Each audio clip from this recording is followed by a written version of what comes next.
Bonsoir tout le monde, bienvenue à ce dernier webinaire sur la patella. C'est le dernier webinaire avant le congrès des journées lyonnaises de chirurgie du genou qui aura lieu je vous le rappelle, du 22 au 24 septembre. Et j'ai le plaisir donc de modérer cette session sur les complications rotuliennes dans la prothèse totale de genou. C'est une table ronde avec des cas cliniques interactifs. N'hésitez pas à poser vos questions dans la discussion publique. Et j'ai le plaisir d'avoir plusieurs orateurs très spécialisés dans la prothèse totale de genou. Je nomme Sébastien Marthe, qui est le chef de service, à René Sabran, du service d'orthopédie. Seb, merci d'être présent et tu seras orateur VIP aux journées du genou. On a Frédéric Lavoie, qui est professeur à Montréal, qui est en train de se connecter. Il y a un petit jet lag entre Montréal et Lyon, mais il va pas tarder. Roger Badet, Roger, je ne te présente plus. David Dejour également. Et Sébastien Lustig. Donc merci à vous d'être présents pour cette session. Et on va commencer par une petite question pour savoir un peu plus sur votre activité. Combien de PTG réalisez-vous chaque année? Je vous laisse répondre. Voilà, donc on voit une majorité de chirurgiens qui posent à peu près 10 à 50 prothèses, enfin jusqu'à 100 prothèses, et ensuite les extrêmes. Alors selon vous, quelle est la fréquence des complications rotuliennes après PTG? Ça peut être dans votre expérience ou dans la littérature. Bon, pour certains, c'est exceptionnel, hein. Roger? Ah oui, il est dans les trois. Je peux répondre jamais, quoi. Je sais même pas ce que c'est. Tu peux mettre moins de 1%. Ça fait partie des bonnes réponses. Moi, j'ai répondu pour la littérature, quand même. Voilà. Alors après il y a plusieurs études là-dessus, mais dans cette étude publiée par David Parker, il retrouvait de 1 à 12% même de complications fémoro-patellaires après prothèse totale de genou. Vous voyez que c'est une complication qui n'est pas du tout anodine. Un petit rappel juste avant de lancer les cas cliniques. Aux Journées lyonnaises de 2010, qui portaient donc sur la prothèse totale de genou, il y avait eu une série faite par la Lyon School à 3 ans de recul. Sur 1459 prothèses totales de genou, il y avait 39 complications rotuliennes nécessitant opération, donc 2,7%. Et la première complication, c'était l'instabilité fémoro-patellaire, puis la deuxième, fracture patellaire, rupture de l'appareil extenseur en troisième, le clunk et la douleur en 5. C'est un facteur de mauvais résultats, d'infection et de subluxation résiduelle de la patella. Plus récemment, au congrès, aux 18e journée du genou en 2018, il y avait cette série publiée par Axel Schmidt sur l'ensemble, quelles étaient les causes de reprise chirurgicale chez nos patients. Et pour 14%, c'était une cause en relation directe avec l'appareil extenseur. Vous voyez que c'est la 4e cause ici de reprise, et c'est une cause vraiment fréquente. Alors on va voir quelques cas cliniques, et je vous présente ce premier cas, qui est une femme de 68 ans, qui a une prothèse totale de genou gauche en 2018, BMI à 30. Elle allait bien jusque maintenant, et cet été, au mois de juin, elle a chuté. Elle était en Italie. Elle se baladait, et donc elle est arrivée en consultation avec ce genou. Une belle flictaine. Et la radiographie de cette patiente. Donc une belle fracture. Est-ce que déjà vous avez des commentaires sur soit la radiographie précédente ou celle-ci? Roger, t'as mis ton micro?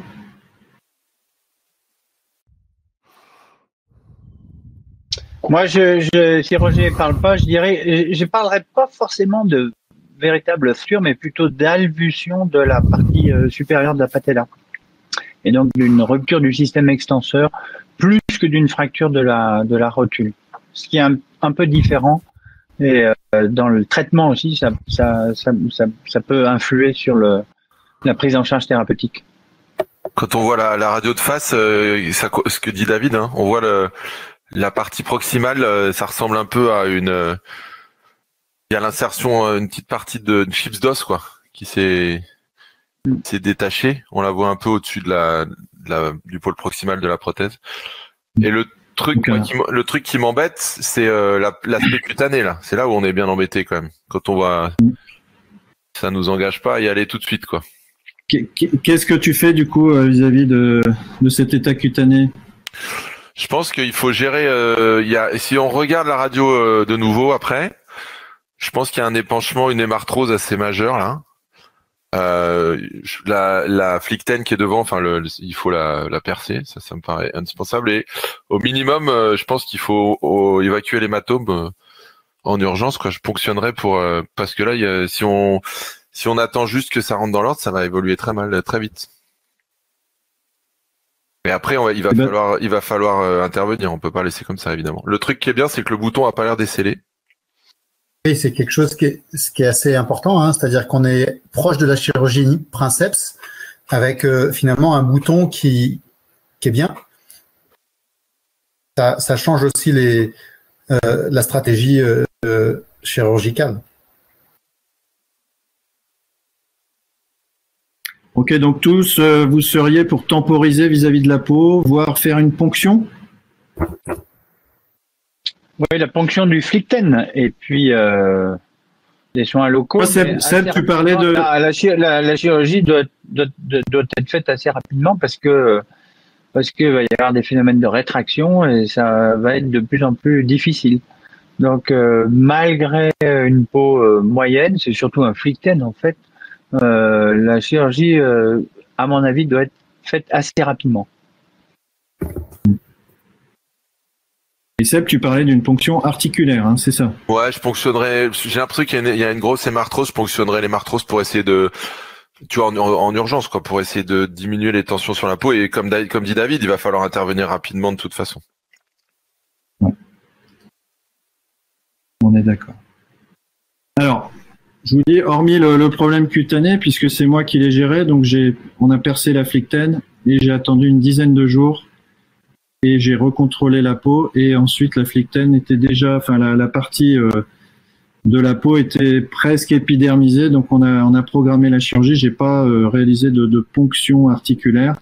C'est vrai que dans ce cas-là, ça s'est plutôt très bien passé en attendant quelques jours avec de la glace, un peu de compression, surélévation de la jambe. C'est sûr que là, en plus, elle était décoagulée en Italie, elle a été rapatriée, elle n'a pas vraiment surélevé.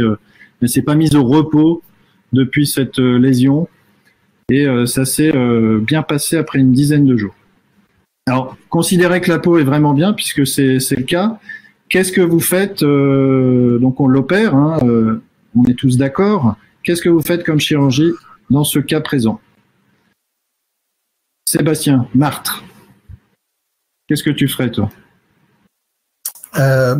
Pour ce qu'on a dit, c'est-à-dire que le bouton rotulien n'est pas décellé, donc il faut laisser le bouton rotulien en place, aller synthéser ce fragment, et David comme Sébastien l'ont remarqué, on va se retrouver avec pas beaucoup d'os, donc difficile de réaliser un aubanage compte tenu du stock osseux. Moi, je ferai un cerclage. Je privilégierais le cerclage et par expérience, même si ça n'arrive pas souvent, je ferai en plus un cadrage avec soit un ischio, soit un ligament synthétique pour protéger l'appareil extenseur qui est très fragile et dont on n'est pas certain d'obtenir une consolidation efficace avec un simple cerclage. Okay. Un cadrage qui passe sous le pôle inférieur de la rotule et qui va vers le quadriceps ou qui est... J'irai me fixer, je longerai le tendon rotulien pour faire un tunnel derrière la TTA et je passerai dans le tendon du quadriceps au-dessus du pôle de la patella qui est fracturé. Roger, qu'est-ce que tu ferais toi?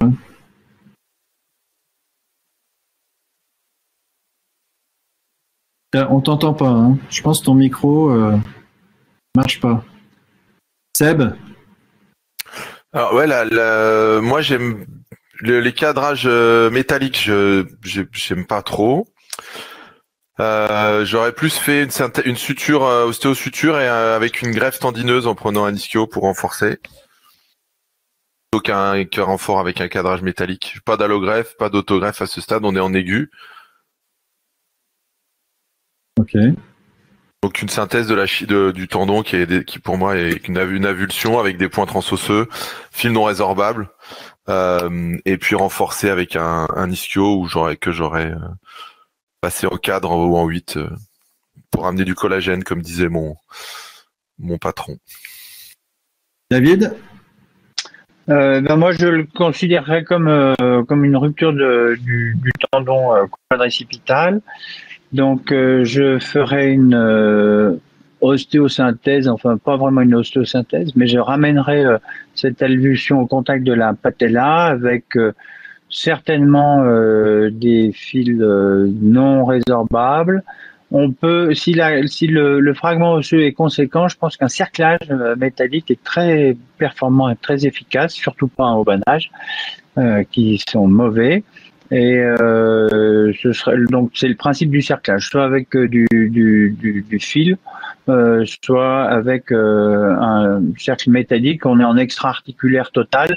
J'irai surtout pas trop ouvrir l'articulation. Elle doit être en partie ouverte, hein, de toute façon par la lésion, mais j'irai pas trop graboter là-dedans. J'aurais pas fait de ponction non plus initialement intra-articulaire parce que je pense qu'il y a un caillot et je pense que la ponction ramènerait pas grand-chose. Par contre, le caillot, il faut effectivement le laver au moment de la suture. Je suis pas du tout en faveur de ces cadrages avec les ischio-jambiers qui, à mon avis, apportent moyennement du collagène parce que quand on en reprend à distance, et ben on retrouve les ischio-jambiers pas du tout intégrés.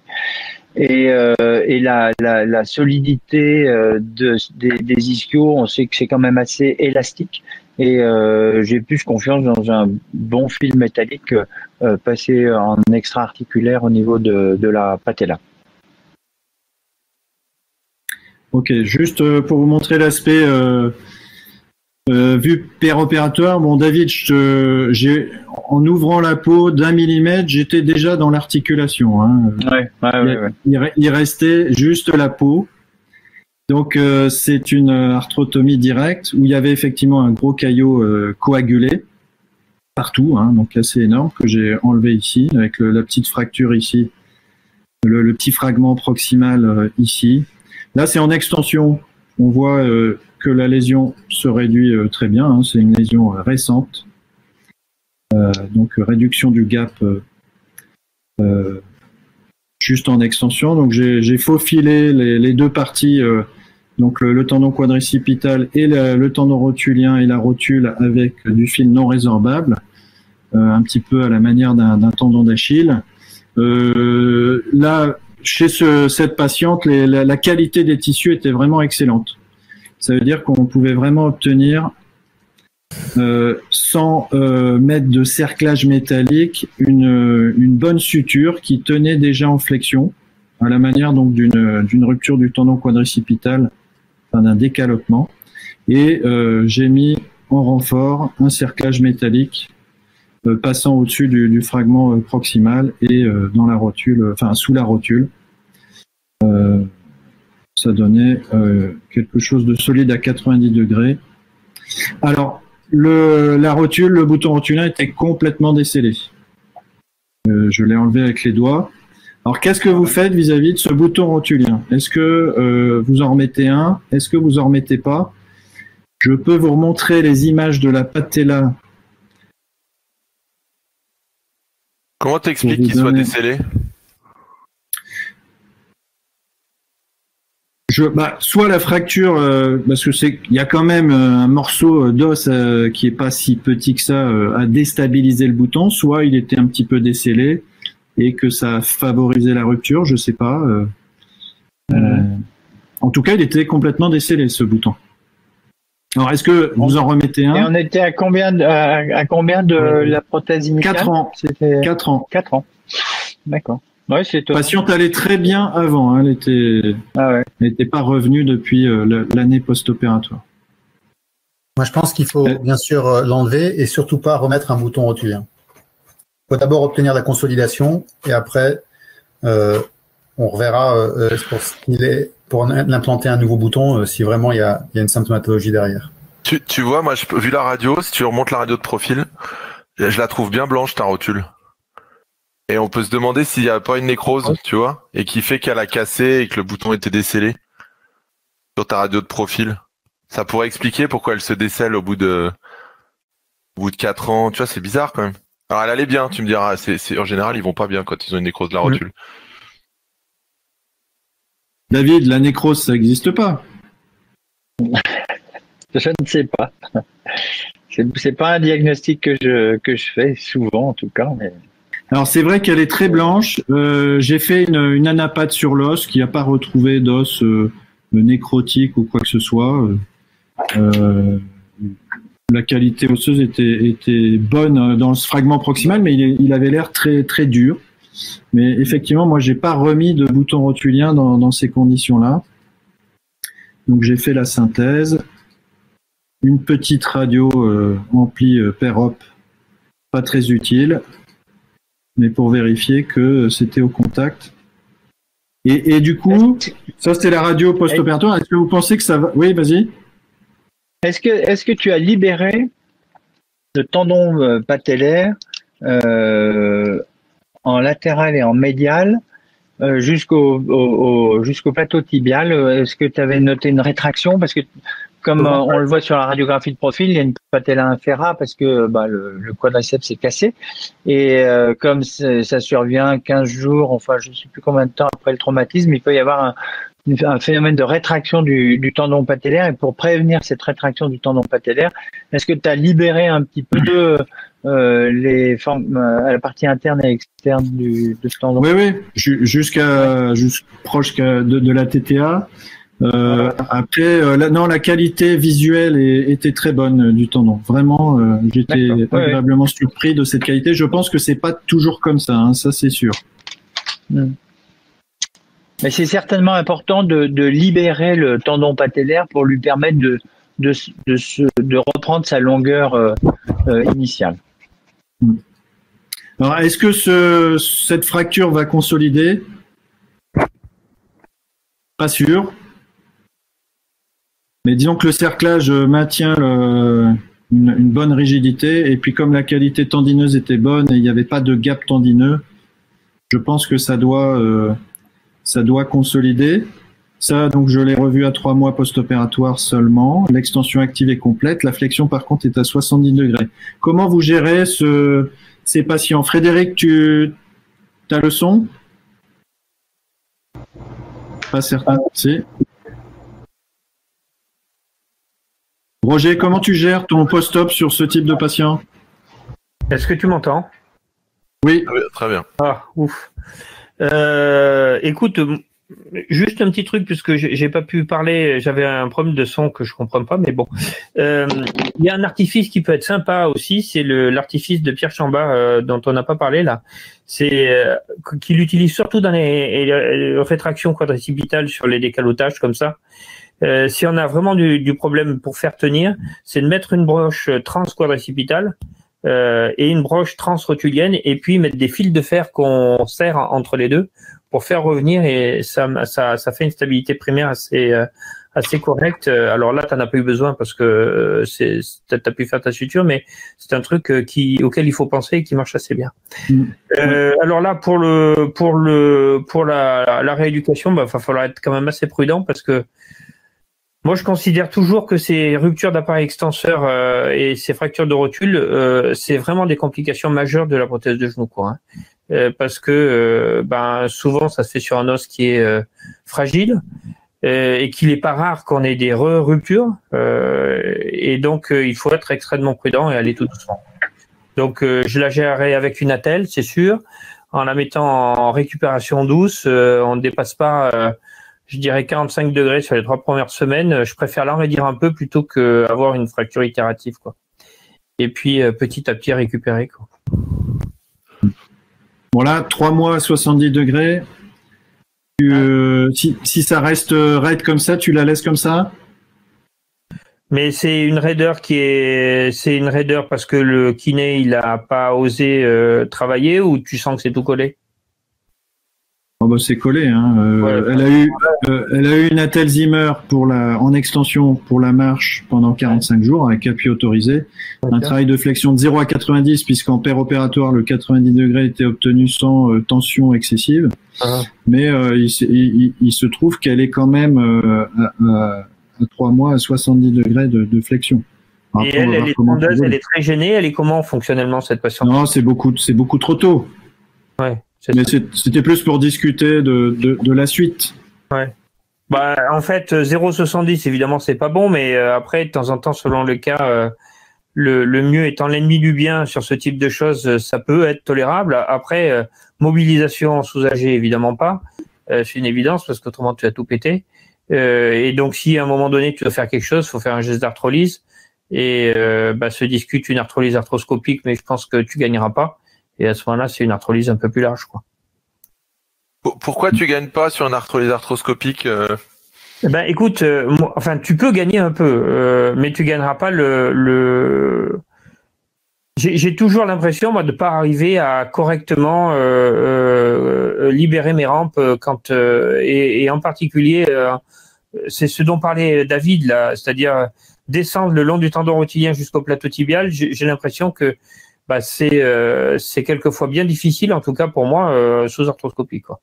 Et c'est souvent un geste qu'il faut associer, parce qu'autrement, si la partie basse de l'appareil extenseur, en fait, ça colle de partout, quoi. Ça colle en bas, mais ça colle et ça colle en haut, mais en bas, il faut descendre si tu veux récupérer, quoi. Toi, Sébastien, tu discuterais un geste plus précoce sous arthroscopie pour justement essayer de sauver la flexion? Bah, c'est le problème, c'est comme tu dis, c'est la consolidation osseuse qui risque d'être pas complète. Au départ, tu l'as immobilisé en extension complète, ou t'as mis un petit peu de flexion pour éviter que le tendon rotulien se rétracte? Elle avait une attelle Zimmer un petit peu quand même en extension. On n'a pas fait avec les deux attelles en flexion, extension, comme c'est décrit classiquement. Mais je l'ai mobilisé tout de suite par le kiné. Comme elle pliait, ouais, c'est sûr que c'était moins problématique. Ouais. Le truc de ce que dit Roger, c'est ça qui est important. C'est surtout pas partir sur une mob sous-âgée à ce stade, parce que là, on va tout casser. À 3 mois, de toute façon, c'est trop tard. Je pense que là, c'est pas le bon moment, quoi. Je pense que j'aurais intensifié la kiné mis de la baldéo, et j'aurais pas décidé de faire quelque chose à ce stade. Je pense que c'est pas le bon moment. Je pense que la priorité, ça reste de récupérer un appareil extenseur compétent, hein, quand même. Hein. Et là, quand on voit la radio à 3 mois, l'appareil extenseur, quoi, coûte que tout. Là, le pôle supérieur, on ne sait jamais s'il est vraiment consolidé. Je pense qu'on peut se donner un peu de temps et puis mettre aussi dans la tête de ces patients que de toute façon, ils vont garder un genou quand même qui sera plus raide qu'avant le traumatisme, et que c'est un moindre mal plutôt qu'avoir une rupture de l'appareil extenseur chronique. Voilà. L'idée, c'était que cette complication n'est pas du tout anodine sur une prothèse, et que c'est pas non plus comme sur un genou natif également. Ouais, il faut bien prendre le temps avant d'essayer de récupérer la mobilité. Hein. Comme dit Sébastien, le but numéro 1, c'est que ça colle et que le système extenseur soit fonctionnel, quoi. Enfin, moi, je sais pas. Je sais pas ce que vous en pensez, mais moi, j'ai quand même l'impression, parce quand on discute de prothèse de genou, et quelquefois on entend des communications sur les ruptures d'appareil extenseur, mais moi, j'ai toujours l'impression que c'est une catastrophe, quoi. Franchement, la rupture de l'appareil extenseur dans une prothèse de genou, alors quelquefois ça finit très bien, mais enfin, j'ai quand même de nombreux cas où c'est super compliqué, quoi, à gérer. Vous m'entendez? Oui. Très bien. Super. Désolé pour le pépin technique. En gros, je suis bien d'accord avec l'approche initiale de cette rupture du tendon. En fait, je voyais ça comme une rupture de tendon avec le petit fragment. C'est très bien. Je pense que le geste a été bien fait. Et comme vous le dites déjà, la priorité, à mon sens, c'est d'avoir un mécanisme extenseur qui fonctionne, un genou qui barre en extension. Et qu'à choisir entre un déficit d'extension et une raideur, je pense qu'il faut garder la raideur. Donc, j'aurais tendance à être conservateur, voir comment ça évolue en kiné. Ok. Alors, je vous propose de passer au cas numéro 2. Femme de 71 ans, BMI 31, patiente active, 2013, prothèse totale de genou gauche, à 4 mois post-opératoire, elle a une fracture patellaire ou rupture du tendon patellaire pendant la rééducation. 2014, elle se présente avec une rupture chronique du tendon patellaire. Elle se plaint de difficultés à la marche et de douleurs. Vous avez ici la radiographie. Et à l'examen clinique, le gap sous la rotule, mobilité passive qui sont bonnes, déficit d'extension active par contre qui est majeur, 40 degrés, pas de laxité sagittale ou frontale, et une rotule partiellement fixée proximalement. Ça c'est important comme donnée, Sébastien, que cette rotule soit partiellement fixée. Sébastien Martre, par exemple.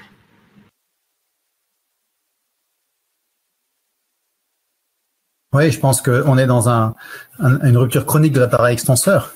Et à un moment ou à un autre, je pense que la réparation de ton appareil extenseur dépend de sa capacité à retrouver sa situation de base. Et je pense que les solutions thérapeutiques dont on va discuter après doivent tenir compte de cette fixation alors partielle.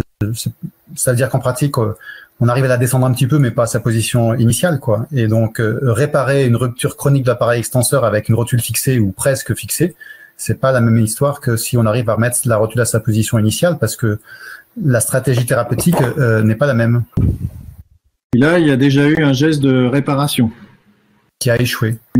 Qui manifestement a échoué. Tu peux nous dire ce qui avait été fait avant? On dirait qu'il y a eu un très beau cerclage métallique. Ouais, ça c'est sûr, mais avec, il y avait eu quoi? Il y avait un ischio, il y avait quelque chose ou pas? Ah non, là c'est l'option cerclage métallique, je crois. Tu vois pas l'ischio là. Ouais, cerclage, cadrage métallique. C'est un cadrage. Non, c'est pas la même situation, c'est pas du tout la même situation. Non, là on en a tous récupéré des patients comme ça. La synthèse malheureusement a pas fonctionné, quoi. Donc le cadrage a cassé. D'accord. Est-ce que pour vous, il y a une différence entre la reconstruction, la suture en aigu ou semi-aigu d'un tendon rotulien et d'un tendon quadricipital? Est-ce que il y a un échec ici parce que c'est un tendon rotulien? Roger?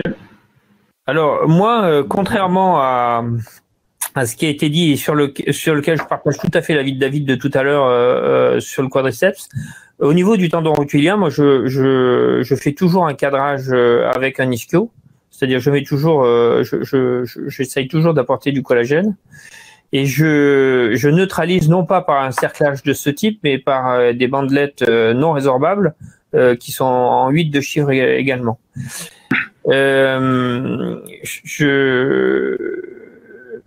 Ta question, c'était quoi exactement, Guillaume? Excuse-moi, j'ai oublié. Est-ce qu'il y a une différence entre les ruptures du tendon rotulien et le tendon quadricipital en termes de résultats, de cicatrisation, de complications?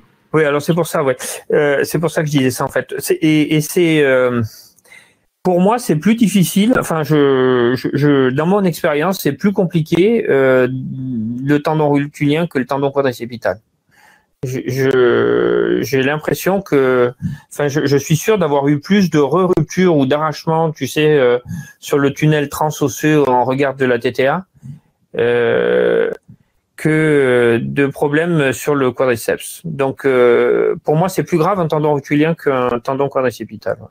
Déjà, il y a moins de matière aussi. C'est sûr, mais j'ai quand même le sentiment que ça récidive plus souvent. Frédéric, si tu as le cas d'une rupture du tendon rotulien, on va dire aiguë sur PTG, quelle est ta technique pour réparer ça? J'aime bien un cadre d'ischio pour complémenter, mais j'aime beaucoup les implants internal brace d'Arthrex. Il doit y avoir d'autres équivalents pour d'autres compagnies avec des swivel locks et des gros fiber tape. Je trouve que c'est très très solide. Ça permet une mobilisation très rapide. Donc pour la stabilité du montage, c'est bien. Puis justement, dépendamment de la qualité des tissus, augmenter comme je disais avec un ischio. C'est pas mal ce que je fais depuis que j'ai découvert ces implants-là. J'ai des super bons résultats. Je suis très satisfait. David, tu fais suture et ischio aussi? Je fais suture et cadrage métallique. J'utilise jamais les ischios parce que comme j'ai dit tout à l'heure, je crois pas du tout dans ce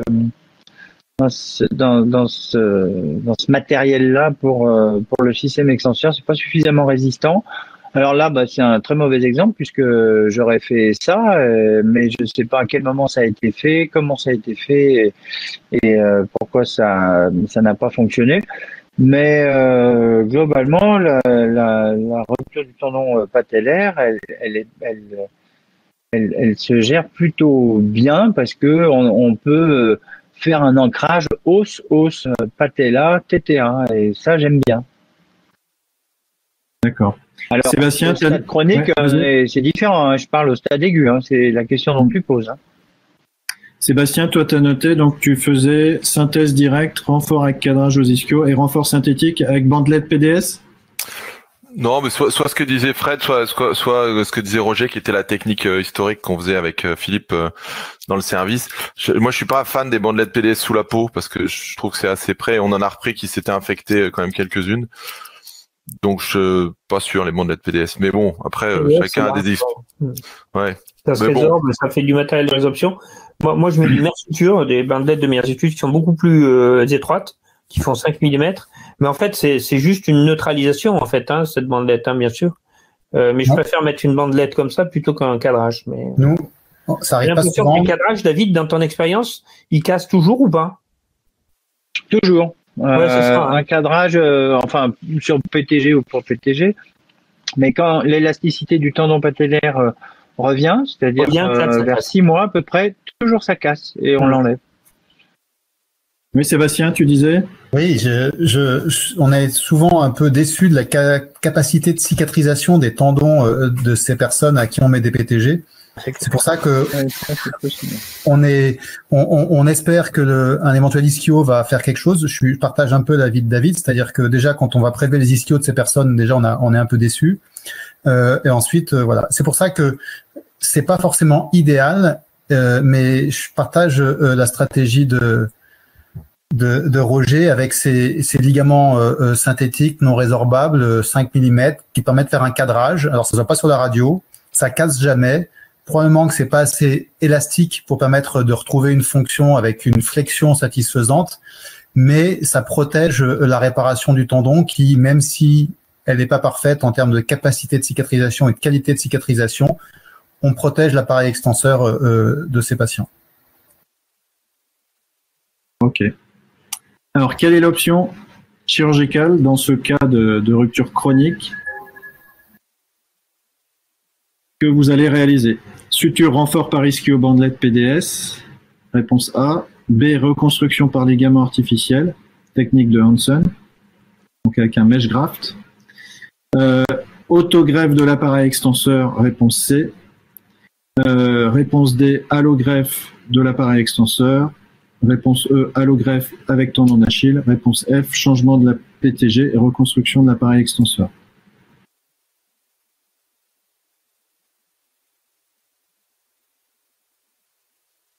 Roger, toi qui es en clinique comme moi, qu'est-ce que tu fais?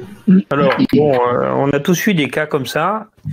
J'avoue que au départ, je faisais des allogreffes d'appareil extenseur et j'arrête d'en faire parce que je ne crois pas avoir une seule allogreffe qui n'a pas eu une complication. Soit des broches qui migrent, soit une rupture, soit une infection, enfin voilà. Donc l'allogreffe, pour moi, c'est en tout cas entre mes mains, c'est compliqué. Et après, J'ai par contre, alors sur des cas qui sont quand même relativement peu nombreux, qui doivent faire moins de 10 cas, une bonne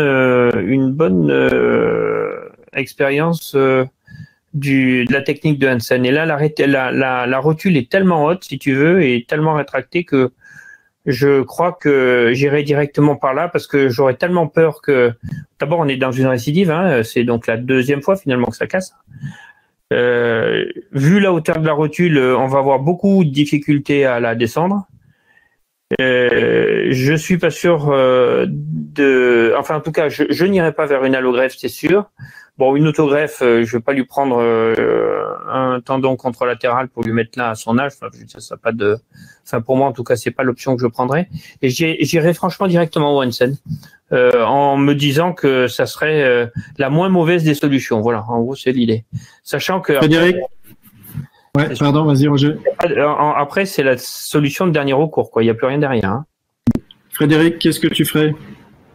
La question de la mobilité de la rotule a été évoquée. Je ne sais pas si on a eu la réponse. Et c'est assez important. Il y a entre cette radio et l'échec, en fait, on parle d'années ou de semaines? Ouais, d'années a priori. D'années, hein? Un an. Ouais. Et la rotule, oui, est partiellement fixée. C'était mis dans l'observation, donc c'est partiellement fixé. C'est-à-dire qu'elle bouge un petit peu, mais elle redescend pas à son endroit habituel. Donc, pour obtenir un mécanisme extenseur minimalement fonctionnel, c'est sûr qu'il faut être capable de redescendre. Donc, tout se passe là. Si on n'est pas capable de descendre cette rotule-là par des relâches et autres, j'irais probablement avec une allogreffe, mais comme le disait Roger, les complications sont la norme plus que l'exception et les résultats souvent pas très satisfaisants. Ouais. D'accord. Sébastien Martre?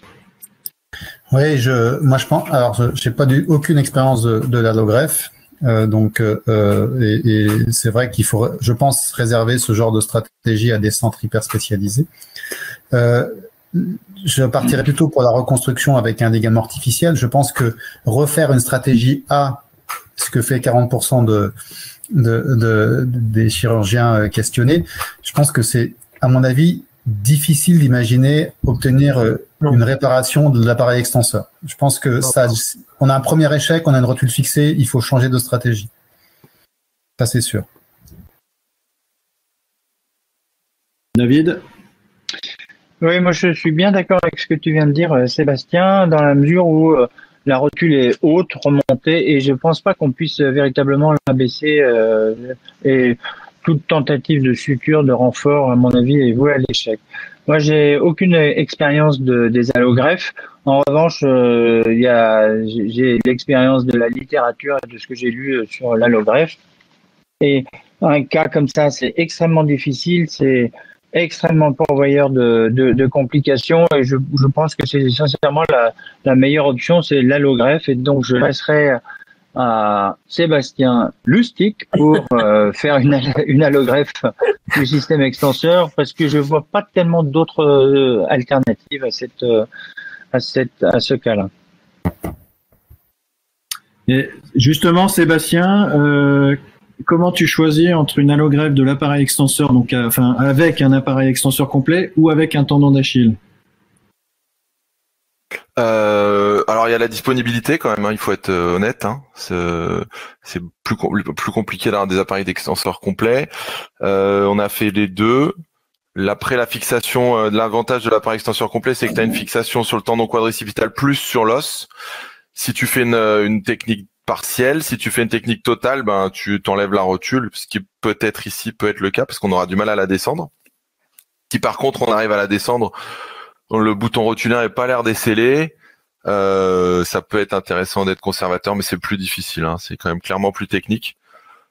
C'était la thèse de Charles Fiquet qui avait comparé les deux, et ça marchait quand même clairement mieux les allogreffes complètes. Et on n'avait pas d'échecs sur les allogreffes complètes, les échecs qu'on avait c'était sur les allogreffes partielles. Et le tendon d'Achille, le problème c'est que tu as une fixation, tu vas mettre le fragment d'os au niveau du tibia et après l'idée c'est de passer en 3 brins, un au travers de la rotule, 2 sur les côtés. Ça veut dire qu'il faut faire un tunnel de 7 dans la rotule qui est déjà resurfacée. Ça me paraît quand même assez pas simple. Hein. Et ça c'est plutôt décrit sur des rotules natives que sur des rotules sur prothèse de genou. Et après la question F, parce que le 1 c'est moi qui ai mis 1, tu vois, F, c'était juste pour souligner que souvent sur ces prothèses-là, en plus, elles sont instables et que l'appareil extenseur prend une partie de la contrainte. Et c'était Matt Abdel qui a une grosse expérience à la Mayo Clinic justement avec Hansen, qui disait que quand il faisait une allogreffe, il changeait la prothèse pour augmenter la contrainte et il mettait assez facilement des prothèses charnières pour que la contrainte ne passe pas uniquement dans l'allogreffe. Alors ici, c'est c'est peut-être pas ce qu'on a fait, mais il faut l'avoir en tête. Il faut se méfier parce que si tu traites que l'appareil extenseur et que derrière tu as une prothèse instable, et ben ça va repéter. Ça, on a déjà fait l'expérience de ça parce qu'on s'est pas méfié. Et c'est dur de les tester parce que là, ils sont pas bien. C'est pas facile. Et quand on analyse les modes d'échec et notamment les luxations des prothèses postéro-stabilisées, l'insuffisance de l'appareil extenseur ressort en tête de façon très importante et globalement, même si on se retrouve avec une faiblesse de l'appareil extenseur, derrière, on peut se retrouver avec des complications mécaniques de sa prothèse initiale et effectivement, je pense que c'est très important de reconsidérer le changement de prothèse. Alors, on considère qu'on va utiliser une allogreffe. Quel est votre objectif en termes de hauteur rotulienne? Qu'est-ce que vous allez essayer de faire vis-à-vis de cette hauteur rotulienne? Donc, ne pas abaisser la patella, réponse A. L'abaisser le plus possible pour obtenir une bonne course rotulienne. Objectif, le caton des champs en index inférieur à 1,2. Ou une hauteur rotulienne basée sur la hauteur rotulienne du genou contralatéral. S'il n'y a pas de prothèse. Bon.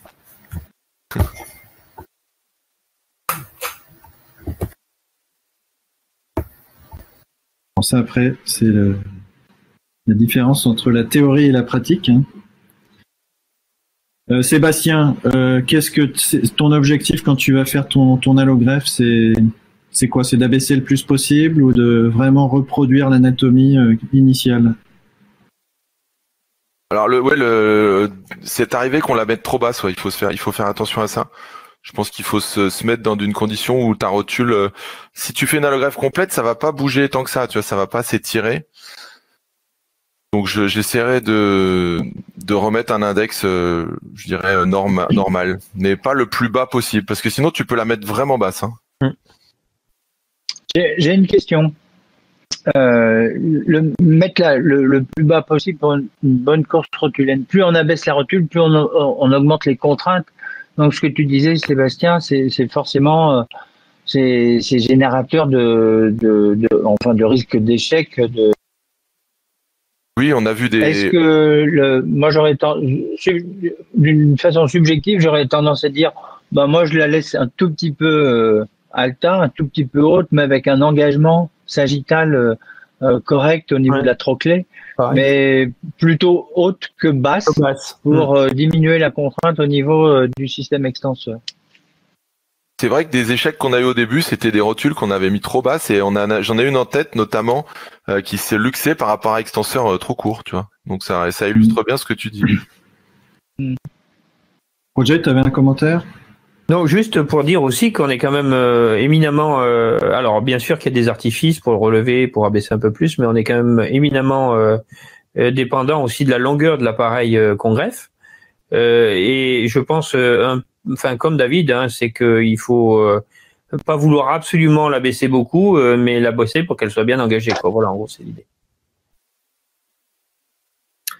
Sébastien, tu arrives facilement à avoir la longueur de tendon rotulien que tu demandes via la banque de tissu? Alors c'est ça, oui. La technique, c'est on prend une radio du genou contralatéral, on mesure la longueur du tendon rotulien et on demande quelque chose d'équivalent, parce que c'est sûr que si tu opères une femme d'1m50 et que tu as une allogreffe d'un bonhomme d'1m85, ça va pas coller. Donc il faut être vigilant à ça. Effectivement, et si t'as pas la bonne greffe, il faut parfois repousser l'opération, ça nous arrive. Ouais. Alors, est-ce que vous faites un autre geste associé? L'arthrolyse du cul-de-sac, arthrolyse étendue, section d'aileron externe, plastie d'allongement du tendon quadricipital pour essayer d'abaisser la rotule ou autre. Frédéric, qu'est-ce que tu ferais pour essayer d'abaisser cette rotule? Est-ce que tu as des astuces? Non, et pas une expérience gigantesque là-dessus. Je m'attends à ce que, même si on veut commencer minimaliste, on va devoir tout démonter pour être capable de finir par descendre la rotule de toute façon. Donc, même si on a une intention d'y aller, comme je vous dis, minimaliste, on risque de devoir étendre et finir très gros.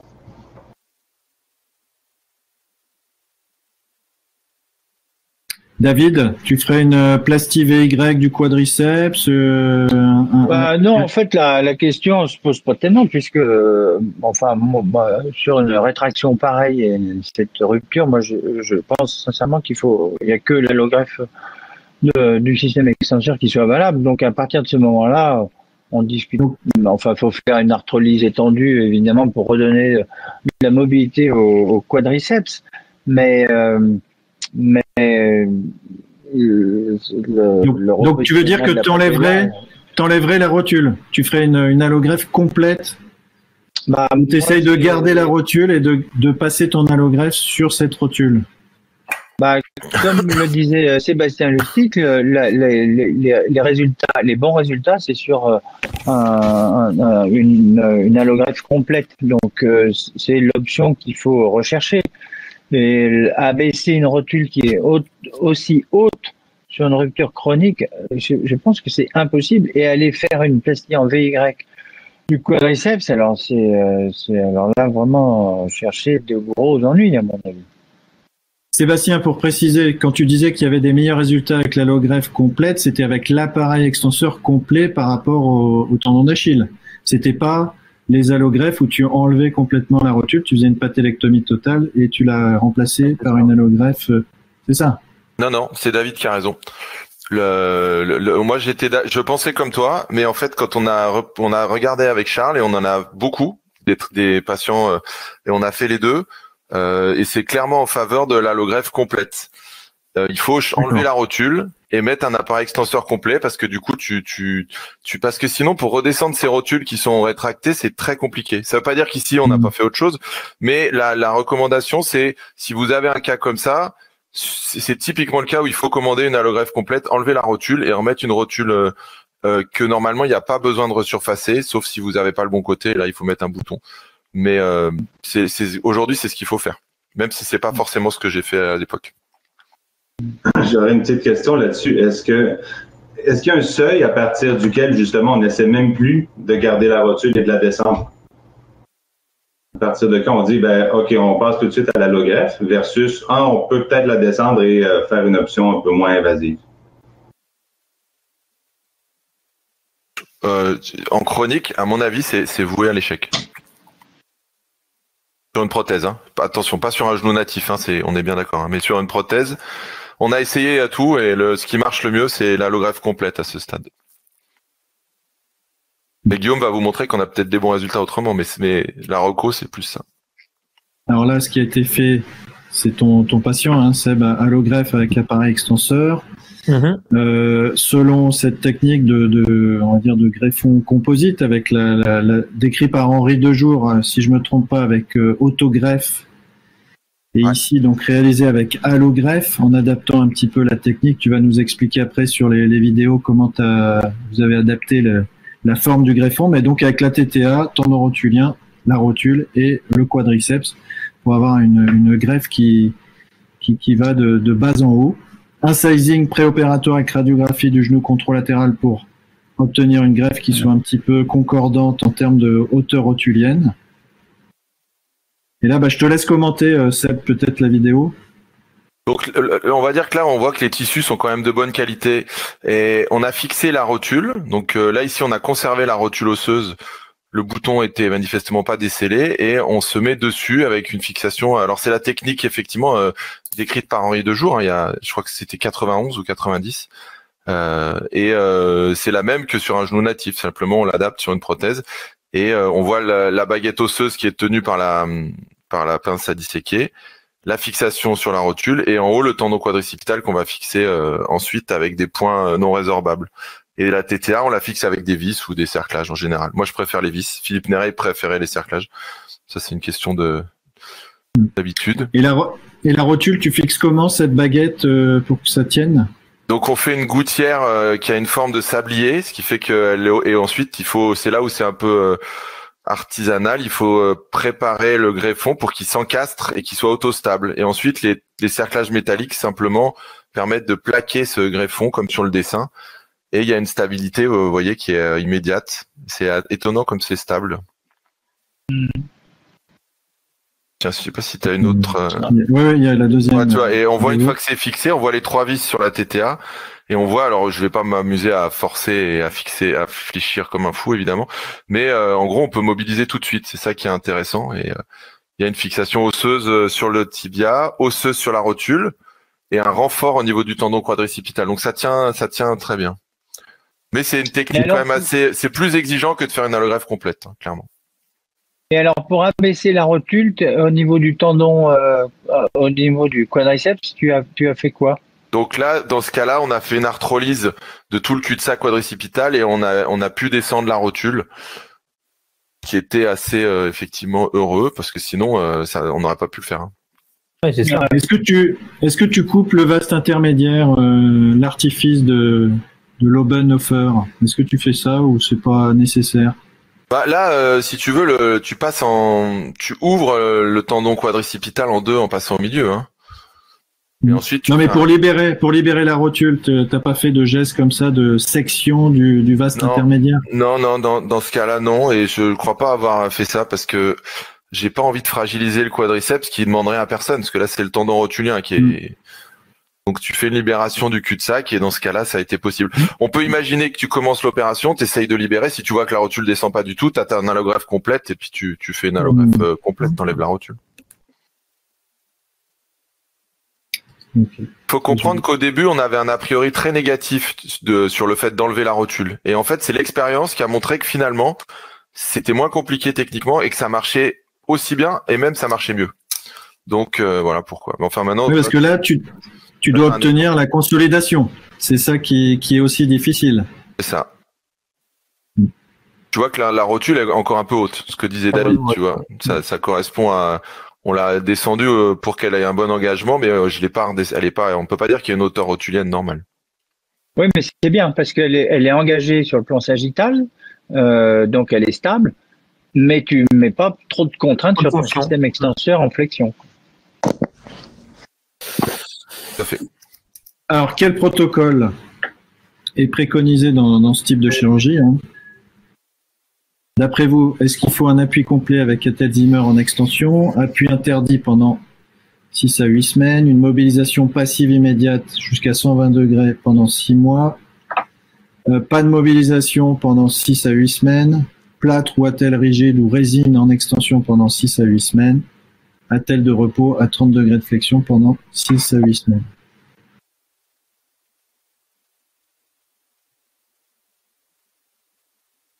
Donc, Seb, c'est toi qui peux mieux commenter ça puisque tu as l'expérience, mais en pratique, il y a un taux de une consolidation qui est tardive, c'est ça, hein? Oui, le problème, c'est ce que disait David tout à l'heure, Frédéric, Roger, Sébastien, c'est ce qu'il faut, c'est que ça consolide. Donc la raideur est pas le problème, et en plus, ces patients, ils sont jamais raides.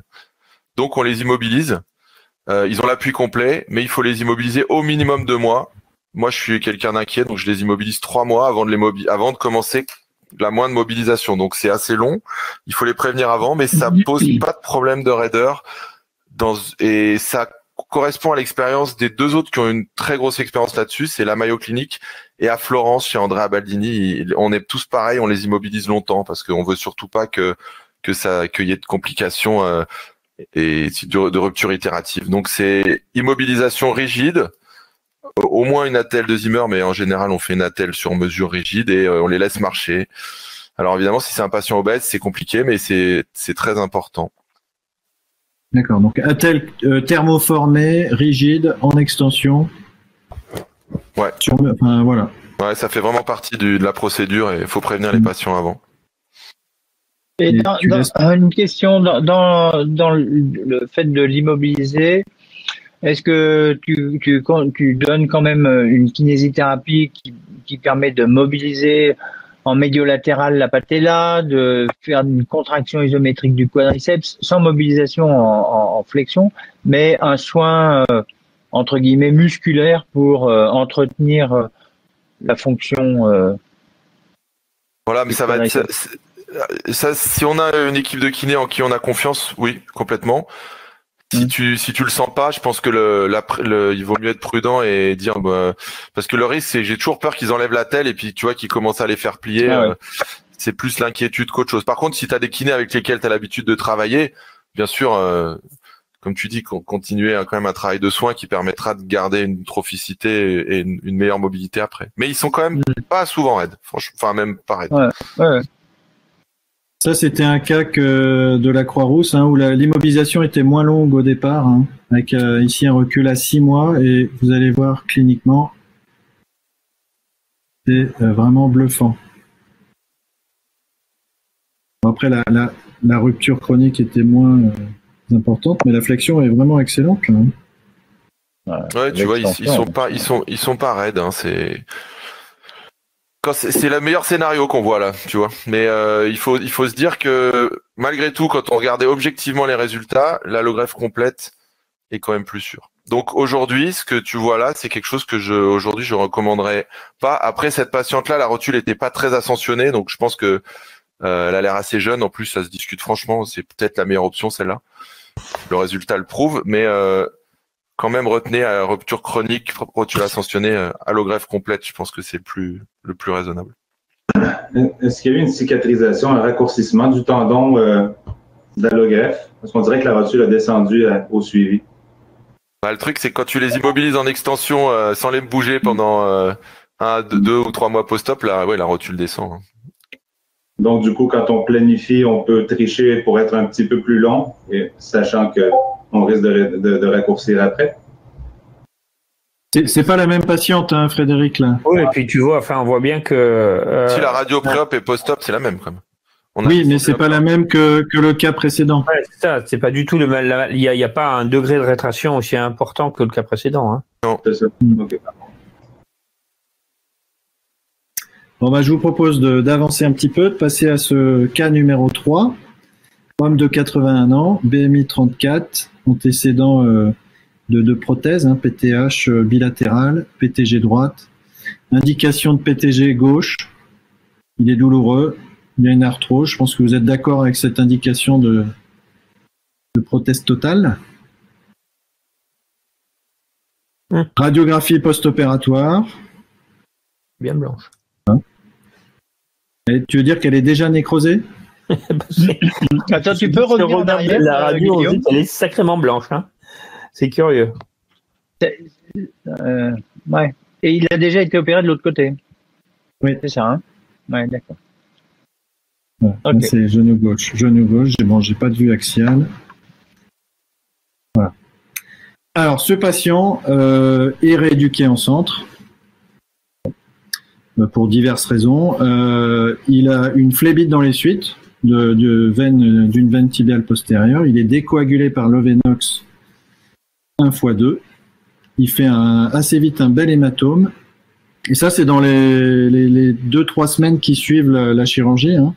Et il fait, en marchant dans le centre, un épisode d'instabilité. 3 jours avant la consultation, ici, vous voyez la photo. Il y a un écoulement depuis cet épisode d'instabilité sérosanglant par la cicatrice assez abondant. Il faut changer le pansement plusieurs fois par jour. La CRP, qui était à 130 à l'arrivée dans le centre, elle est bien descendue jusqu'à 10. Puis là, depuis le dernier contrôle, elle réaugmente jusqu'à 29. Et le patient est apyrétique. Voilà, je vous montre un peu de plus près là. Vous voyez, la cicatrice, c'est pas moche, mais ça coule pas mal. On est 3 semaines environ de mémoire après la chirurgie.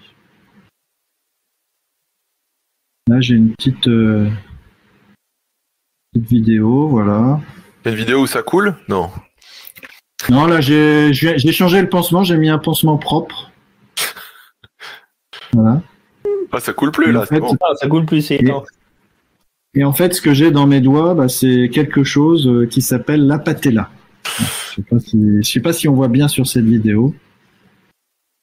Mais voilà, la rotule, elle est palpée latéralement. Sur la face externe de ton articulation. Exactement. Tu la sens pas où il faut. Pas tout à fait.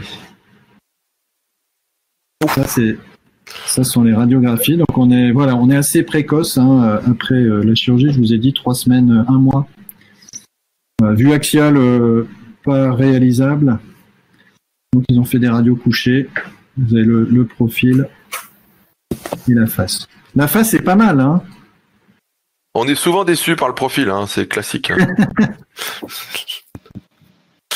Hein. Voilà. Alors, déjà, j'avais une petite question vis-à-vis de cet écoulement. Parce que ça peut changer quand même, à mon avis, la façon de réfléchir. Il y a cet écoulement, la CRP qui monte un petit peu, le patient est tapyrétique. Est-ce que ça vous préoccupe? Est-ce que vous faites une ponction articulaire, un prélèvement de cicatrice avec un écouvillon pour diagnostiquer la bactérie s'il y en a une?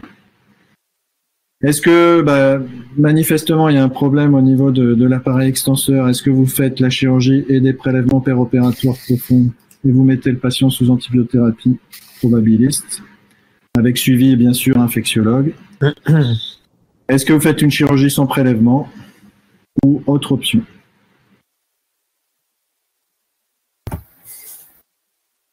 Sébastien Martre. C'est pas simple. Le B, je peux l'éliminer tout de suite. Aucun intérêt d'un prélèvement de cicatrice. Il n'y a pas de souci. Le D, c'est un peu présomptueux. Donc, il reste le A et le C. Et je pense que de toute façon, il faut faire une chirurgie, quoi qu'il en soit. Et du coup, faire une chirurgie avec des prélèvements péropératoires, une antibiothérapie probabiliste qui servira peut-être à rien dans ce contexte, je pense que c'est la stratégie pour laquelle j'opterai. Frédéric? C'est une infection jusqu'à preuve du contraire. À mon sens, la ponction est importante, ne serait-ce que pour identifier un germe s'il y en a un, plutôt que de négatif, toute culture, toute séquence. Donc, c'est la première étape avant de penser au mécanisme extenseur, c'est l'infection. Donc, tu ferais une ponction et tu attends les résultats? Ouais, on n'a pas à attendre très longtemps. De toute façon, avec un décompte cellulaire, on le sait dans l'air, hein, selon le décompte des polymorphes. Ben oui, c'est sûr, parce que ça va dicter toute la suite. Même si on est précoce et qu'on se dit si c'est infecté, on va en parler plus tard, mais à mon sens, la culture est essentielle dès le début. Mais du coup, Frédéric, si jamais la ponction est négative, quelle est ta stratégie? Et si la ponction est positive, quelle est ta stratégie? Voilà. Ça va changer effectivement, dans le sens, est-ce qu'on adresserait comme si c'était infecté, même si on a une ponction négative? C'est le sens de la question? 3 semaines. Oui, tout à fait. Voilà. Mais quand même, les infectiologues aiment bien connaître la bactérie, de toute façon. À partir des antibiotiques, c'est toujours ce qu'on se fait dire, en tout cas de notre côté. Tout prélèvement devrait être fait avant le début des antibiotiques. Et côté rétention d'implants, gestes de lavage et ainsi de suite, antibiotiques locaux et tout va être dicté par les éléments justement au niveau infectieux, indépendamment du reste. Mais c'est important de s'en assurer. À 3 semaines, c'est pas normal de couler autant que ça. Roger?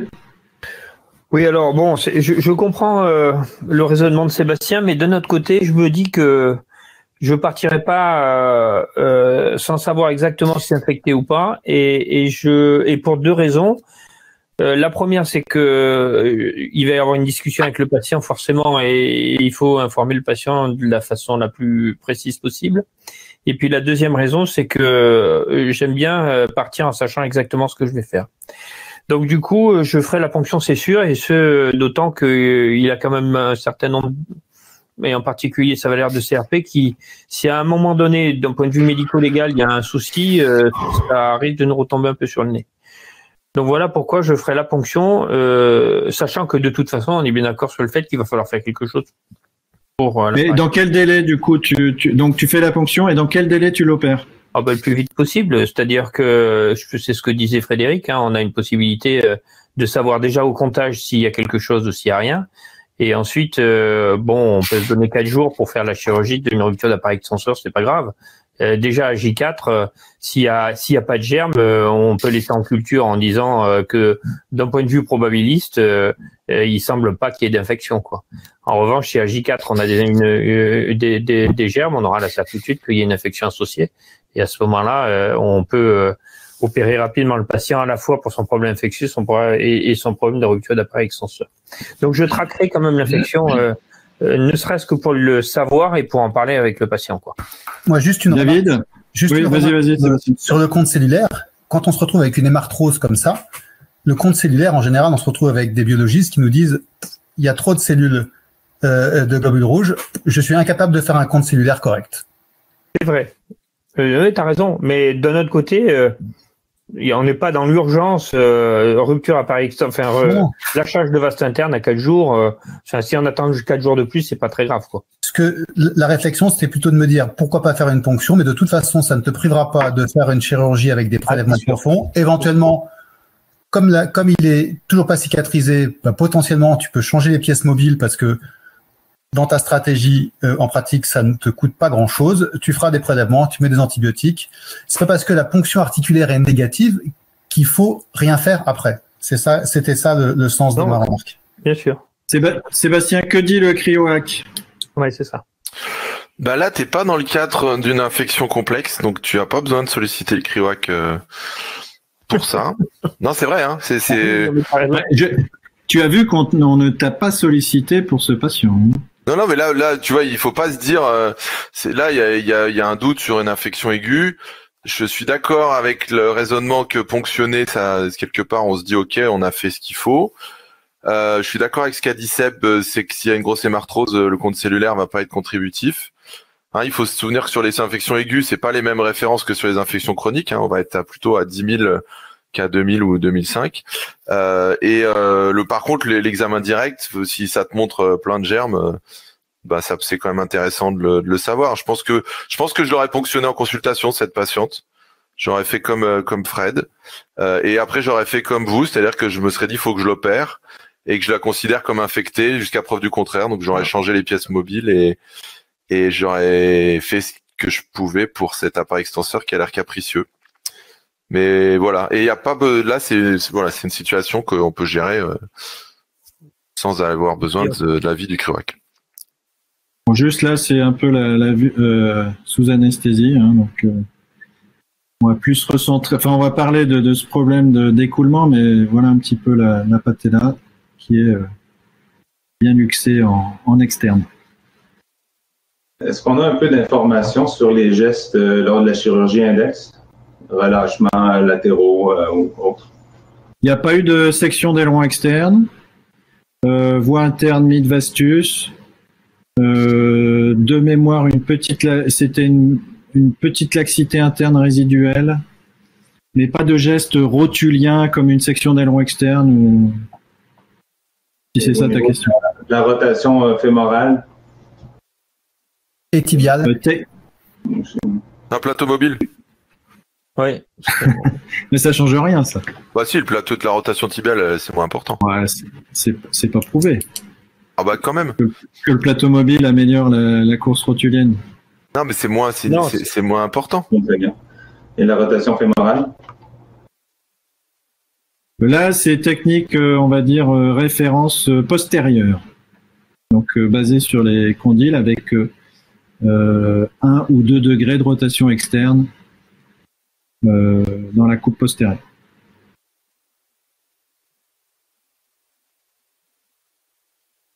Alors, quel geste vous faites vis-à-vis de cette rotule instable? Alors, on peut prendre en compte quand même cet écoulement. Donc, pour vous dire un petit peu, c'est moi qui l'ai réopéré. J'ai demandé l'avis de l'infectiologue le jour même et on l'a traité comme une infection, bien sûr, jusqu'à preuve du contraire. avec une chirurgie rapide, un débridement, changement du polyéthylène, des prélèvements et une antibiothérapie probabiliste. On n'a pas pris la décision on n'a pas fait de ponction préopératoire puisque de toute façon, l'idée c'était en étant à 3 semaines, s'il y a une infection, de le réopérer le plus rapidement possible. Donc pas de ponction fait chez ce patient. Ça a un petit peu conditionné, on va dire, le choix thérapeutique quand même un petit peu pour moi, mais les résultats sont tous négatifs. Donc l'antibiothérapie a été arrêtée à J15 de la chirurgie. Donc il n'y avait pas d'infection. Mais au moment de la chirurgie... Tu as fait un lavage au Karcher, tu as fait un synovectomie totale, ablation du PE, synovectomie totale, lavage Karcher, tout mettre au propre, évacuation de l'hématome, bien sûr, des prélèvements multiples. Et après, on a géré la rotule. Alors, Sébastien Marthe, qu'est-ce que tu fais dans ce cas de rotule instable 21 jours après une PTG? Alors, si je dirais c'est un recrutement local, c'est plus facile. Hein. Je suis pas sûr que j'analyserais de façon systématique le positionnement des implants, mais je pense qu'il faut quand même essayer de comprendre pourquoi ce patient s'est luxé. Donc, les questions de Frédéric sont assez intéressantes. L'intérêt d'un scanner avant quoi que ce soit pour éliminer une malposition, ça se justifie. Si j'ai pas de malposition identifiée, je reconstruis le MPFL. D'accord. Alors, imagine, c'est toi qui as fait la prothèse et en péropératoire, clairement, la rotule était stable. Ouais. Il faut pas oublier que ce patient a fait une énorme hémarthrose sur une décoagulation probablement excessive et que voilà, t'es surpris de ça, mais c'est toi qui l'as opéré au départ. J'ai vu des situations où la réfection isolée de l'aileron interne ne suffisait pas à stabiliser l'implant rotulien, où il restait une petite translation, une subluxation. Et c'est pour ça que dans ce contexte-là, je pense qu'il faut reconstruire, en tout cas renforcer cet aileron interne et reconstruire le MPFL. J'ai peur qu'une réfection isolée de l'aileron interne, avec des structures qui ont été complètement distendues par l'hémarthrose post-opératoire, faut pas oublier que ce patient, il continuera à avoir ses anticoagulations curatives à dose forte. Donc, il va te retrouver avec une hémarthrose post-opératoire encore. Et donc, je pense qu'il faut, à mon sens, avoir une stratégie qui n'est pas juste une réfection de l'aileron interne. Frédéric? Justement, la question, on l'a déjà évoqué pour la rotation. 1 à 2 degrés de rotation externe dans un genou valgum avec souvent une hypoplasie du condyle externe, ça équivaut peut-être à une rotation interne relative. Donc, à mon sens, ce serait à voir. Mais si PROP, initialement, c'était très stable, à ce moment-là, effectivement, il faut tout simplement contraindre la rotule de rester en interne. Comme il y a eu avulsion, les tissus sont probablement pas super en médial, donc une reconstruction du LPFN me semblerait une bonne idée. Par sécurité, libération latérale si besoin. Donc, j'irai avec ça, puis non, je ne toucherai pas à la TTA. Sébastien Lustig, vis-à-vis de cette infection potentielle, en tout cas qui reste en arrière-plan, parce qu'on n'a pas encore la réponse, est-ce que ça modifie ton raisonnement? Alors, oui, on va avoir moins envie de mettre du matériel synthétique ou métallique, mais j'aurais du mal à décider avant d'y aller, moi. Tu vois, je me dis, j'y vais. Soit je vois que, effectivement, manifestement, l'hémarthrose a ouvert toute ma voie d'abord et en la refaisant avec des bons tissus, ce qui est, à mon avis, un peu peut-être illusoire, ça suffit. Voilà. Donc là, tu vois, on est un peu inquiet quand même. On y est. Voilà. Donc là, je suis même pas sûr que refaire le MPFL suffise, et je me poserai la question de médialiser la TTA pour augmenter mes chances de stabiliser la rotule, malgré le contexte infectieux. C'est là où le contexte infectieux potentiel. Mais tu vois, l'appareil extenseur, elle est un peu avulsée. Ça a l'air équilibré. Petite laxité interne en flexion, mais la rotule est luxée aussi. La rotule est luxée, ouais, c'est ça. On a eu. Et est-ce que vas-y. C'est ça. Difficile de dire avant. Spontanément, j'aurais fait comme Seb. J'aurais refait plus faire MPFL. J'aurais pas fait pas de MPFL. Et la question de la TTA, décision PEROP. Est-ce que le côté du coup infectieux peut te faire dire du coup on va pas changer un fémur ou un tibia, c'est quand même des gestes osseux complémentaires. S'il y a une infection, c'est pas plus embêtant de faire ça? Il faut vraiment que tu aies un trouble de rotation majeur pour te dire je vais changer le fémur. Roger? Ouais, moi je suis en train de me dire, Guillaume, que si ta rotule elle avait été comme ça en PEROP, tu aurais pas laissé ça. C'est-à-dire que en fait, ce malade, même à 3 semaines, il a déjà rétracté en externe, et c'est pour ça en fait, je pense qu'il y a un phénomène d'emballement qui fait qu'il se luxe en dehors comme ça, parce que à l'évidence, si t'as ça en PEROP, tu vas pas le laisser comme ça, quoi. Ah non. Voilà. Non mais si on met des mères sutures. C'est que très clairement, moi je ferai ceinture et bretelles comme le disait Frédéric tout à l'heure, et je ferai donc évidemment la suture de l'aileron plus la réfection du MPFL, et je lui ferai une section de l'aileron externe parce que je suis sûr que ça a commencé à se rétracter et que c'est pour ça que du coup elle se luxe tout le temps. Parce que encore une fois, je considérerais que pendant la chirurgie, il n'y avait pas ça. Et que ce qui a amené à ça, c'est la rétraction latérale, là. David, tu as un menu à la carte pour ces situations-là où tu vérifies en péropératoire et tu adaptes? L'histoire est quand même assez caractéristique. Prothèse de genou, 3 semaines après, la rotule se déboîte alors qu'elle était stable dans les jours qui ont suivi l'intervention, apparemment. Il y a un traitement anticoagulant qui est important, il y a une hémarthrose, le patient tombe, il arrache tout ce qu'il y a en dedans, quoi. Bien sûr. Donc la luxation, elle est liée, on va dire qu'elle est traumatique, et on va dire qu'elle est pas constitutionnelle. Donc à J21, ça m'apparaît difficile de repartir sur une expertise de la rotation, du ceci, du cela, à partir du moment où c'est forcément une prothèse, comme tu disais tout à l'heure, locale, quoi. C'est un de nos patients, c'est même mon patient, donc forcément à 21 jours, il est réadressé au chirurgien ou à l'équipe qui l'a opéré. Donc dans ces cas-là, il faut réparer ce qui a été arraché, c'est-à-dire le rétinaculum médial. Et comme on le voit ici, elle part déjà beaucoup. Donc je pense qu'il faut faire une libération latérale, et il faut faire un MPFL obligatoire parce que sinon ça va jamais tenir. Donc je ferai ces deux choses, et effectivement considérer ça comme a priori comme une infection, c'est-à-dire lavage, synovectomie, changement du polyéthylène, évidemment. Juste un commentaire sur le scanner, notamment Sébastien, puisque j'ai vu ton commentaire. Il faut pas oublier, vous l'avez peut-être pas assez bien vu là au départ, mais ce patient il a 2 PTH et une PTG contralatérale. Donc je veux bien faire un scanner, mais je sais pas du tout ce que je vais en tirer. Peut-être au niveau de la torsion tibiale, mais là en péropératoire on se rend bien compte de la rotation tibiale, moins de la rotation fémorale, ça c'est sûr, mais je vois pas ce qu'on peut tirer d'un scanner vraiment chez ce patient. Mais je crois. C'est plus, je pense, de façon assez théorique, parce qu'on c'est une situation aiguë. On retrouve parfois des situations comme ça un peu en chronique. Il y a pas très longtemps, la semaine dernière, j'ai une patiente comme ça qui présentait à 6 mois de la chirurgie avec une rotule luxée. Je pense qu'il faut quand même se poser la question. En aigu, comme dit David, c'est du local.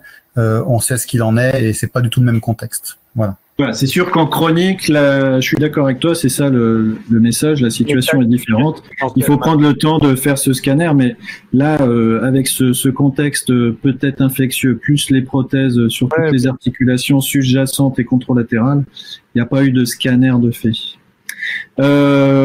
Du coup, est-ce que on envisage un changement des composants fémorales ou tibiales? Je vous laisse répondre, mais rapidement. On a encore pas mal de questions. on est plutôt parti sur le non hein, chez ce patient-là, pour les raisons qu'on a évoquées, hein, locales. Et visuellement, en péropératoire, le tibia avait une bonne rotation. Il n'avait pas de rotation interne excessive en tout cas. Et c'est pas ce qui a été fait. Ça, c'est l'aspect péropératoire après section d'aileron externe. Et c'est vrai que cet aileron, il était très rétracté, très épais.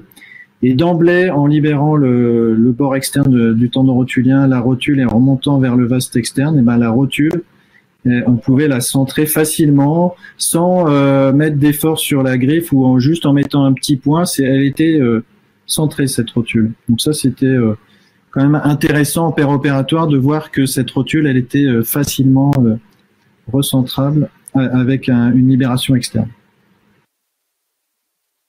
Alors, du coup, vous avez recentré cette rotule et on fait un MPFL. Alors, quelle technique de MPFL sur PTG vous allez préconiser?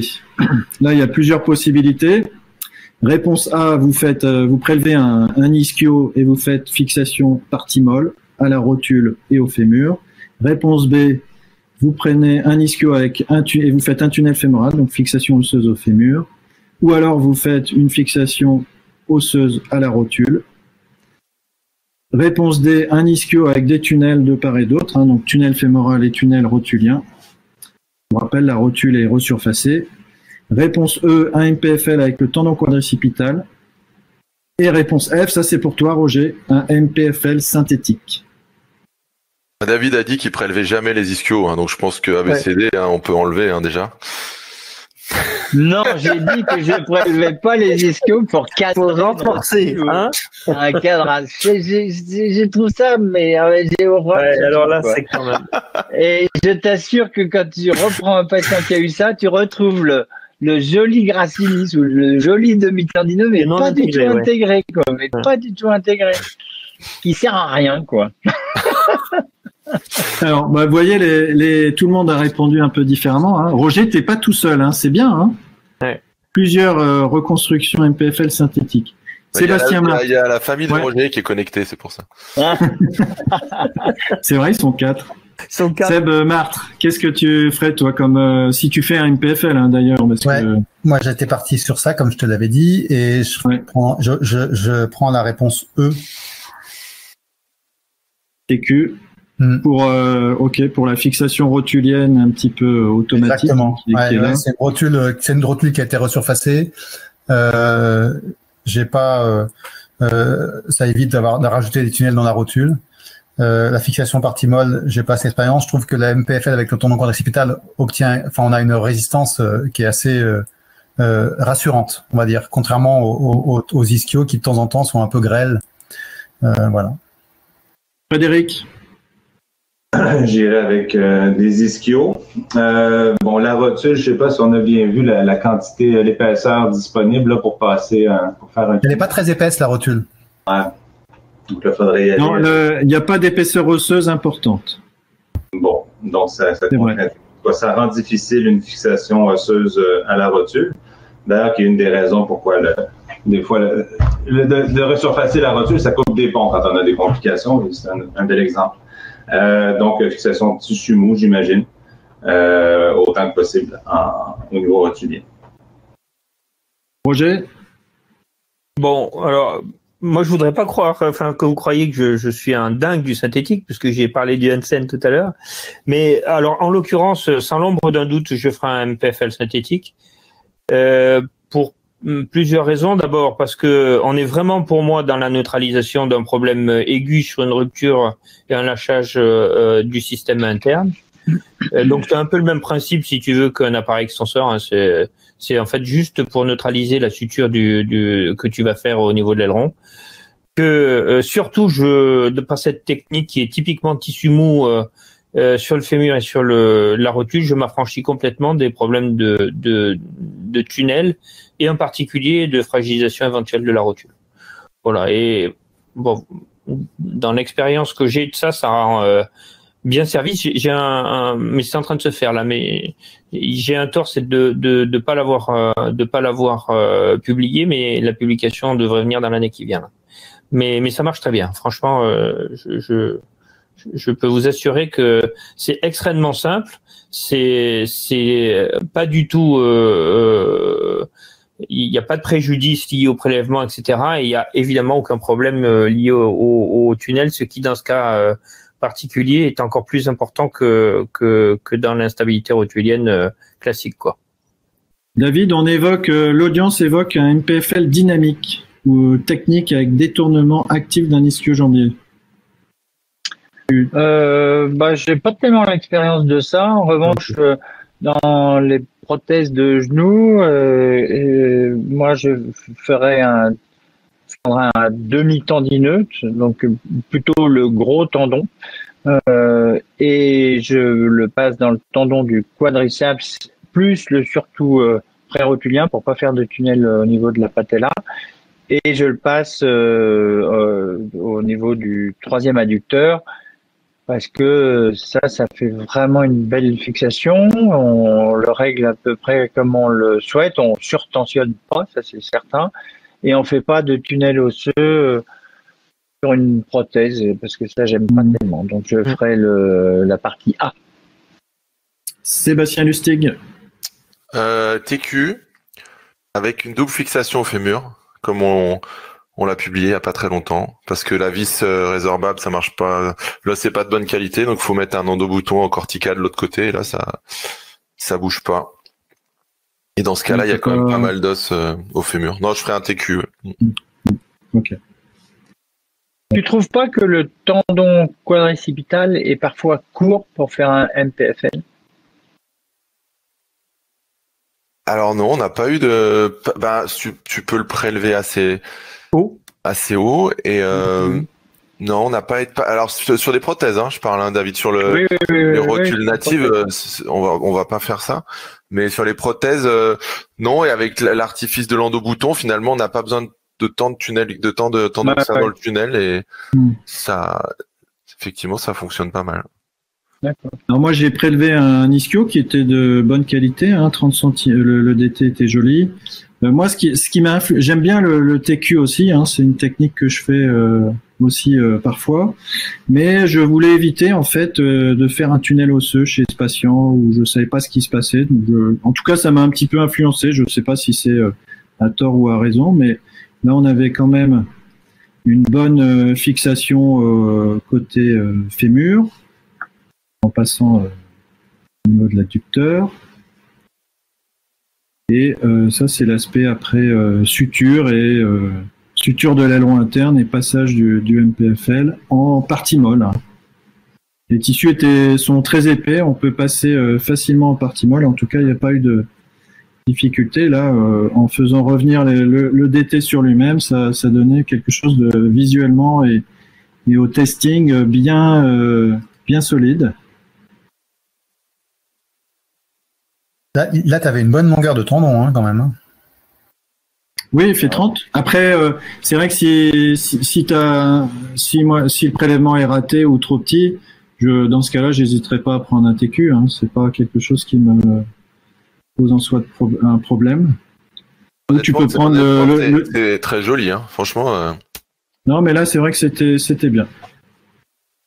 Ah ouais. Après, voilà, je pense qu'il faut faire la technique un petit peu qu'on a l'habitude de faire. On a l'habitude, et pas de tunnel osseux a priori sur une rotule resurfacée. Je pense que ça, on peut tous dire que c'est très dangereux. Et après, on peut choisir la fixation au fémur qu'on aime bien. Ici, le contrôle à 2 mois post-opératoire, on l'a revu il n'y a pas longtemps.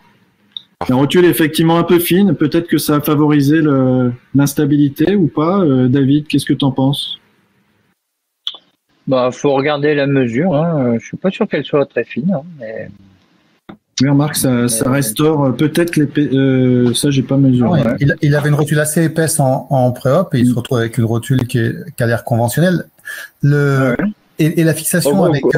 Au contraire, une rotule fine, ça diminue le risque de luxation. Ouais, et puis c'est vraiment un problème de partie molle, là. On est dans un autre contexte. Ouais.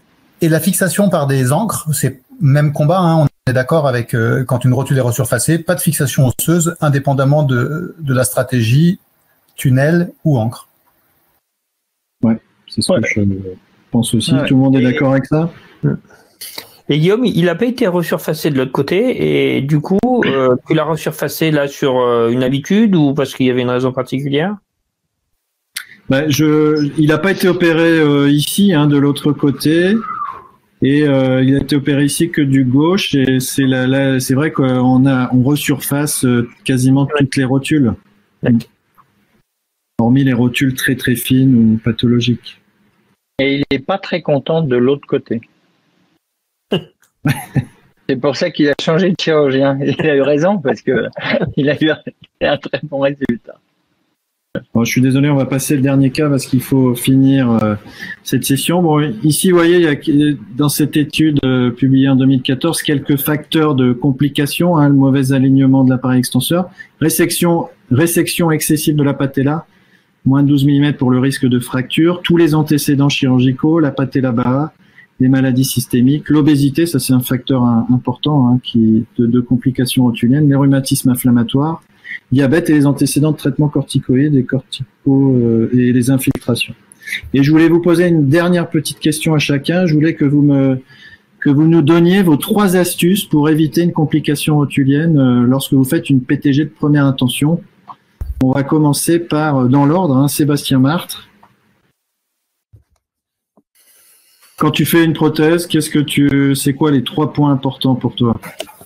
Je pense qu'il y a une analyse préopératoire, c'est-à-dire que déjà analyser une potentielle rotule qui va poser souci et en post-opératoire, donc une rotule qui est subluxée, c'est quelque chose qu'il faut appréhender déjà en amont.